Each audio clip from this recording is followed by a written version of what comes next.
এদিকে বিপিএলে দ্বিতীয় জয়ের দেখা পেল ঢাকা ক্যাপিটালস। নিজেদের নবম ম্যাচে সিলেট স্ট্রাইকার্সকে 6 রানে হারিয়েছে তানজিদ লিটনরা। এই জয়ে সিলেটকে টেবিলের তলানিতে পাঠিয়ে ষষ্ঠ স্থানে উঠে এসেছে তারা।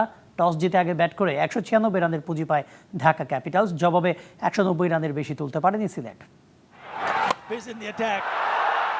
চট্টগ্রামে জয়ের জন্য সিলেট স্ট্রাইকার্সের শেষ ওভারে দরকার ছিল 23 রান। মুস্তাফিজ প্রথম 2 বলেই দিয়ে দেন 11। তবে শেষ 4 বলে 12 রানের সমীকরণটা আর মেলাতে পারেনি সিলেট। চতুর্থ ও পঞ্চম বলে আরিফুল আর শেনোয়ারি আউট হলে জয় নিশ্চিত হয়ে যায় লিটনদের। 197 রানের লক্ষ্যে ব্যাট করতে নেমে সিলেটের শুরুটা ছিল একদম নড়বড়ে। পাওয়ার প্লেতেই মানসি ও জাকিরের উইকেট হারায় তারা।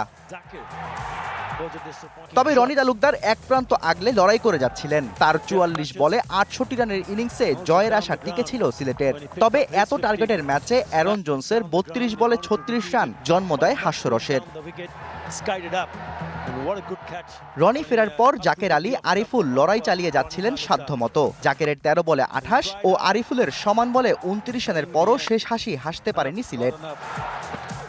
এর আগে টস জিতে ব্যাটিংয়ে নেমে ঢাকার শুরুটাও ভালো ছিল না। পাওয়ার প্লের আগেই তানজিদ ও কোর্টজে ফেরেন প্যাভিলিয়নে। 10 ওভারে 68 রান তোলা ঢাকা শেষ 10 ওভারে নিয়েছে 129। ওপেনার লিটন দাস শুরুতে সাবধানী থাকলেও পরবর্তীতে খেলেছেন হাত খুলে। সিলেট বোলারদের তুলোধুনো করে 48 বলে করেছেন 70 রান। আর শেষ দিকে থিসারা পেরেরা 17 বলে 37 রানের ক্যামিওতে ঢাকা তুলেছিল 196।